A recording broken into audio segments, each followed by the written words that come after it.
Hi friends, welcome back to Rangu channel. So ಇವತ್ತು ನಾನು ಆಲೂ ಪರಾಟಾನ ಮನೆಯಲ್ಲಿ ಮಾಡ್ಕೊತಾ ಇದ್ದೀನಿ. ಸೊ ಅದನ್ನು ನಿಮ್ಮ ಜೊತೆ ಶೇರ್ ಮಾಡ್ಕೊತಾ ಇದ್ದೀನಿ, ಹೇಗೆ ಆಲೂ ಪರಾಟ ನಾನು ಮಾಡ್ತಾ ಇದ್ದೀನಿ ಅಂತ. ಸೊ ವಿಡಿಯೋನ ಎಲ್ಲೂ ಸ್ಕಿಪ್ ಮಾಡಿದೆ, ಲಾಸ್ಟ್ವರೆಗೂ ನೋಡಿ ಅಂತ ಹೇಳ್ತಾ, ಈಗ ನಾನು ಇಲ್ಲಿ 8 ಆಲೂಗೆಡ್ಡೆನ ತೊಗೊಂಡಿದ್ದೀನಿ. 8 ಆಲೂಗೆಡ್ಡೆನ ತೊಗೊಂಡು ಅದನ್ನು ಫಸ್ಟು ಬೇಯಕ್ಕೆ ಇಡ್ತಾ ಇದ್ದೀನಿ. ಇದೊಂದು 3ರಿಂದ 4 ವಿಷಲ್ ಆಗಬೇಕು, ಯಾಕಂದರೆ ಆಲೂಗಡ್ಡೆ ಸ್ಮ್ಯಾಶ್ ಮಾಡೋದ್ರಿಂದ ಅದು ಸಾಫ್ಟ್ ಆಗಬೇಕು, ಚೆನ್ನಾಗಿ ಬೇಯಬೇಕು. ಅದರಿಂದ ಒಂದು 3ರಿಂದ 4 ವಿಷಲ್ ಹಾಕ್ಸ್ಕೊಬೇಕು. ಸೊ ನಾನು 3 ವಿಷಲ್ ಹಾಕ್ಸ್ಕೊಂಡಿದ್ದೀನಿ. 3 ವಿಷಲ್ ಬಂದ ಮೇಲೆ ಅದನ್ನು ನೀಟಾಗಿ ತಣ್ಣೀರನ್ನ ಮಿಕ್ಸ್ ಮಾಡಿಕೊಂಡು ಅದನ್ನು ನೀಟಾಗಿ ಬಿಡಿಸ್ಕೊಂಡು ಸ್ಮ್ಯಾಶ್ ಮಾಡ್ಕೊತಾ ಇದ್ದೀನಿ. ನೋಡಿ, ನೀಟಾಗಿ ಅದು ಬೆಂದಿದೆ. ಅದು ಬೆಂದಾದಮೇಲೆ ಅದನ್ನು ಸ್ಮ್ಯಾಶರ್ ತೊಗೊಂಡು ನೀಟಾಗಿ ಸ್ಮ್ಯಾಶ್ ಮಾಡ್ಕೊತಾ ಇದ್ದೀನಿ. ಒಂದು ಚೂರು ಗಂಟಿಲ್ಲದೆ, ಅಂದರೆ ಗಂಟು ಅಂದರೆ ಅದು ಆಲೂಗೆಡ್ಡೆ ಗೆಡ್ಡೆಗಳು ಬರುತ್ತಲ್ಲ, ಅದು ಇಲ್ಲದೇ ನೀಟಾಗಿ ಸ್ಮ್ಯಾಶ್ ಮಾಡ್ಕೊಬೇಕಾಗುತ್ತೆ. ಸೊ ಅದು ನೀಟಾಗಿ ಸ್ಮ್ಯಾಶ್ ಆಗಿತ್ತು, ಯಾಕಂದರೆ ಚೆನ್ನಾಗಿ ಬೆಂದಿದ್ರೆ ನೀಟಾಗಿ ಬೇಗ ಬೇಗ ಆಗಿಬಿಡುತ್ತೆ. ಬೆಂದಿಲ್ಲ ಅಂದರೆ ಸ್ಮ್ಯಾಶ್ ಮಾಡೋದು ತುಂಬಾ ಕಷ್ಟ ಆಗುತ್ತೆ. ಸೊ ಇಲ್ಲಿ ಆಲೂಗೆಡ್ಡೆನ ನೀವು 3ರಿಂದ 4 ವಿಷಲ್ ಅಂತೂ ಹಾಕ್ಸ್ಕೊಳ್ಳೇಬೇಕಾಗುತ್ತೆ. 4 ವಿಷಲ್ ಬರಲೇಬೇಕು. 4 ವಿಷಲ್ ಬಂದ್ರೇ ಅದು ಈ ರೀತಿ ನೀಟಾಗಿ ಸ್ಮ್ಯಾಶ್ ಆಗೋದು. ಸೊ ಈಗ ಸ್ಮ್ಯಾಶ್ ಆಗಿದೆ. ಸ್ಮ್ಯಾಶ್ ಆಗಿರೋದಕ್ಕೆ ಈಗ ನಾನು ಒಂದೊಂದೇ ಮಸಾಲೆ ಪದಾರ್ಥಗಳನ್ನ ಸೇರಿಸ್ತಾ ಹೋಗ್ತೀನಿ. ಫಸ್ಟು ಉಪ್ಪು ಹಾಕ್ಕೊತಾ ಇದ್ದೀನಿ. 1/4 ಟೀ ಸ್ಪೂನಷ್ಟು ಉಪ್ಪು ಹಾಕ್ಕೊತಾ ಇದ್ದೀನಿ. ಸೊ ಉಪ್ಪು ಹಾಕ್ಕೊಂಡಾದ್ಮೇಲೆ ಇಲ್ಲಿ ಓಂಕಾಳು ಹಾಕ್ಕೊತಾ ಇದ್ದೀನಿ.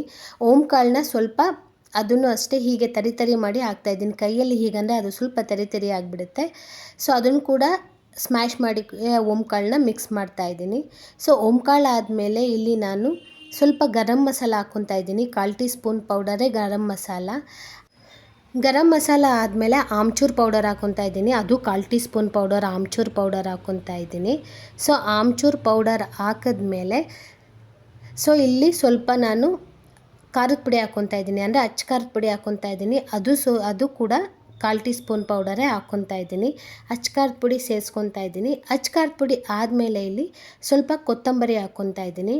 ಕೊತ್ತಂಬರಿ ಎಲ್ಲ ಹಾಕಿದ್ಮೇಲೆ ನೀಟಾಗಿ ಕೈಯಿಂದನೇ ಮಿಕ್ಸ್ ಮಾಡಬೇಕಾಗುತ್ತೆ. ಇಲ್ಲಿ ಸ್ಪೂನಿಂದನೂ ಮಿಕ್ಸ್ ಮಾಡ್ಬೋದು, ಬಟ್ ಸ್ಪೂನಿಂದ ಅಷ್ಟು ನೀಟಾಗಿ ಮಿಕ್ಸ್ ಆಗೋಲ್ಲ. ಸೊ ಎಲ್ಲನೂ ಕೈಯಿಂದ ನೀಟಾಗಿ ಮಿಕ್ಸ್ ಮಾಡ್ಕೊಬೇಕಾಗುತ್ತೆ. ನೀಟಾಗಿ ಮಿಕ್ಸ್ ಮಾಡಿಕೊಂಡು ಇದು ಆಲೂ ಅಂದರೆ ಚಪಾತಿಗೆ ಹಾಕೋ ಮಿಶ್ರಣ ರೆಡಿ ಆಯಿತು. ಸೊ ಇದನ್ನು ಸೈಡ್ಗೆ ಇಟ್ಬಿಡಬೇಕು. ಇದಾದಮೇಲೆ ನಾವು ಏನು ಮಾಡಬೇಕು, ಚಪಾತಿ ಹಿಟ್ಟನ್ನ ಕಲಿಸ್ಕೊಬೇಕಾಗುತ್ತೆ. ಇದು ಪೂರ್ತಿ ರೆಡಿ ಆದಮೇಲೆ ಇದನ್ನು ರೆಸ್ಟ್ಗಿಟ್ಟು ನಾವು ಚಪಾತಿ ಹಿಟ್ಟನ್ನ ಕಲಿಸ್ಕೊಬೇಕಾಗುತ್ತೆ. ಈಗ ನಾನು ಗೋಧಿ ಹಿಟ್ಟು ತೊಗೊಂಡಿದ್ದೀನಿ. ಇಲ್ಲಿ ಯಾವುದೇ ರೀತಿ ನಾನು ಮೈದಾ ಹಿಟ್ಟನ್ನ ಯೂಸ್ ಮಾಡ್ತಾಯಿಲ್ಲ.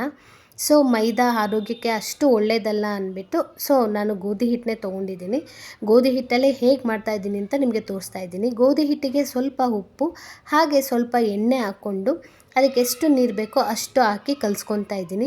ಆದರೆ ಇಲ್ಲಿ ನೀವು ಯಾವುದೇ ಕಾರಣಕ್ಕೂ ತೆಳುಗೆ ಕಲಿಸ್ಕೊಬಾರ್ದು, ಹಿಟ್ಟನ್ನು ಗಟ್ಟಿಯಾಗಿ ಕಲಿಸ್ಕೊಬೇಕು. ಸ್ವಲ್ಪ ತೆಳು ಆದರೆ ಆಲೂ ಮಿಶ್ರಣ ಸ್ವಲ್ಪ ಹೊರಗಡೆ ಬರೋ ಚಾನ್ಸಸ್ಸು ಇರುತ್ತೆ. ಸೊ ಅದಕ್ಕೋಸ್ಕರ ಸ್ವಲ್ಪ ಗಟ್ಟಿಯಾಗಿ ಕಲಿಸ್ಕೊಬೇಕಾಗುತ್ತೆ.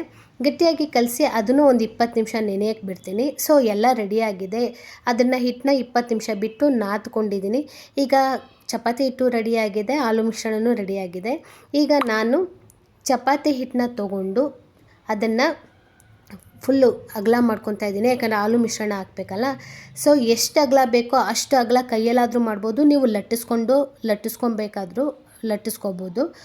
ಸೊ ಅದಾದಮೇಲೆ ನಾನು ಇಷ್ಟು ದಪ್ಪ ಉಂಡೆ ತೊಗೊತಾ ಇದ್ದೀನಿ, ಅಂದರೆ ಅದಕ್ಕೆ ಸ್ಟಫ್ ಮಾಡಬೇಕು, ಚಪಾತಿ ಹಿಟ್ಟೊಳಗಡೆ ಸ್ಟಫ್ ಮಾಡಬೇಕಲ್ವ. ಸೊ ನಾನು ಇಷ್ಟು ದಪ್ಪ ತೊಗೊಂಡು ಒಂದು ಚಿಕ್ಕ ನಿಂಬೆಹಣ್ಣು ಸೈಜ್ ತೊಗೊಂಡಿದ್ದೀನಿ ನಾನು. ಅದನ್ನು ಸ್ಟಫ್ ಮಾಡಿ ಈಗೇನು ಮಾಡ್ತಾಯಿದ್ದೀನಿ, ನೀಟಾಗಿ ಒತ್ಕೊತಾ ಇದ್ದೀನಿ. ಇಲ್ಲಿ ನಾವು ನೀಟಾಗಿ ಅಂದರೆ ಜೆಂಟಲಾಗಿ ಪ್ರೆಸ್ ಮಾಡಬೇಕಂದ್ರೆ ನಿಧಾನಕ್ಕೆ ಒತ್ಕೊಬೇಕು. ಯಾವುದೇ ಕಾರಣಕ್ಕೂ ತೀರಾ ಅಮ್ಕಿ ಒತ್ತಿದ್ರೆ ಆಲೂದು ಮಿಶ್ರಣ ಹೊರಗಡೆ ಬಂದುಬಿಡುತ್ತೆ.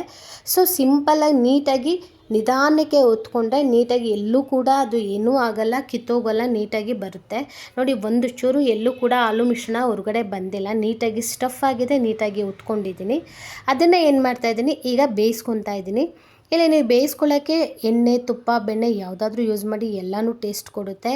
ಸೊ ನಾನು ಸದ್ಯಕ್ಕೆ ಇಲ್ಲಿ ಎಣ್ಣೆ ಹಾಕ್ಕೊತಾ ಇದ್ದೀನಿ.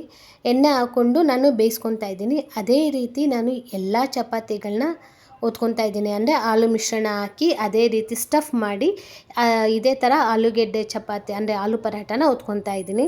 ನೀಟಾಗಿ ಈ ರೀತಿ ಮಾಡ್ಕೊತಾ ಇದ್ದೀನಿ. ಸೊ ನಿಮಗೆ ಮತ್ತೊಂದು ಸರಿ ತೋರಿಸ್ತಾ ಇದ್ದೀನಿ ಯಾವ ರೀತಿ ನಾನು ಒತ್ಕೊತಾ ಇದ್ದೀನಿ ಅಂತ. ನೋಡಿ, ಎಲ್ಲೂ ಕಿತ್ತೋಗ್ತಾ ಇಲ್ಲ. ಅಂದರೆ ನಾವು ನೀಟಾಗಿ ನಿಧಾನಕ್ಕೆ ಪ್ರೆಸ್ ಮಾಡಿ ಒತ್ಕೊಬೇಕಾಗುತ್ತೆ. ಆ ರೀತಿ ಪ್ರೆಸ್ ಮಾಡಿದಾಗ ಯಾವುದೇ ರೀತಿಗೂ ಕಿತ್ತೋಗಲ್ಲ. ಚಪಾತಿ ನೀಟಾಗೇ ಬರುತ್ತೆ ಆ್ಯಂಡ್ ಆಲೂ ಪರಾಟ ನೀಟಾಗೇ ಬರುತ್ತೆ. ಆಲೂ ಮಿಶ್ರಣ ಕೂಡ ಅದು ನೀಟಾಗಿ ಬೇಯಬೇಕು ಅಂದರೆ ನಾವೇನು ಸಿಮ್ಮಲ್ಲಿ ಇಟ್ಕೊಂಡೇ ಬೇಯಿಸ್ಬೇಕಾಗುತ್ತೆ. ಯಾವುದೇ ಕಾರಣಕ್ಕೂ ಫ್ಲೇಮು ಜಾಸ್ತಿ ಇರಬಾರ್ದು. ಫ್ಲೇಮ್ ಜಾಸ್ತಿ ಇದ್ದರೆ ಮೇಲ್ಗಡೆ ಬೇಗ ಬೆಂದೋಗುತ್ತೆ. ಸೊ ಒಳಗಡೆ ಏನಾಗುತ್ತೆ, ಆಲೂ ಮಿಶ್ರಣ ಬೇಯಲ್ಲ. ಅದಕ್ಕೋಸ್ಕರ ಮತ್ತೆ ನಾನು ಯಾವ ರೀತಿ ಮಾಡ್ಕೊತಾ ಇದ್ದೀನಿ ಅಂತ ತೋರಿಸ್ತಾ ಇದ್ದೀನಿ ನಿಮಗೆ. ನೋಡಿ, ನಾನು ಈ ರೀತಿ ಕೈಯಲ್ಲಿ ಅಗಲ ಮಾಡಿಕೊಂಡು ಒಂದು ನಿಂಬೆಹಣ್ಣು ಗಾತ್ರ ಆಲೂಗೆಡ್ಡೆನ ತೊಗೊಂಡು ಅದನ್ನು ನೀಟಾಗಿ ಅಲ್ಲಿ ಕವರ್ ಮಾಡ್ಕೊತಾ ಇದ್ದೀನಿ. ಸ್ಟಫ್ ಮಾಡಿ ನೀಟಾಗಿ ಕವರ್ ಮಾಡಿ. ನೋಡಿ, ನೀಟಾಗಿ ಅದನ್ನು ನಿಮ್ಗೆ ಎಕ್ಸ್ಟ್ರಾ ಹಿಟ್ಟು ಬಂತು ಅಂದರೆ ತೆಗೆದಾಕ್ಬಿಟ್ಟು ನೀಟಾಗಿ ರೌಂಡ್ ಮಾಡಿ ನೀಟಾಗಿ ಪ್ರೆಸ್ ಮಾಡಿಕೊಂಡು ಒತ್ಕೊಬೇಕು. ಅಂದರೆ ನಿಧಾನಕ್ಕೆ ಪ್ರೆಸ್ ಮಾಡಿ ಒತ್ಕೊಬೇಕು.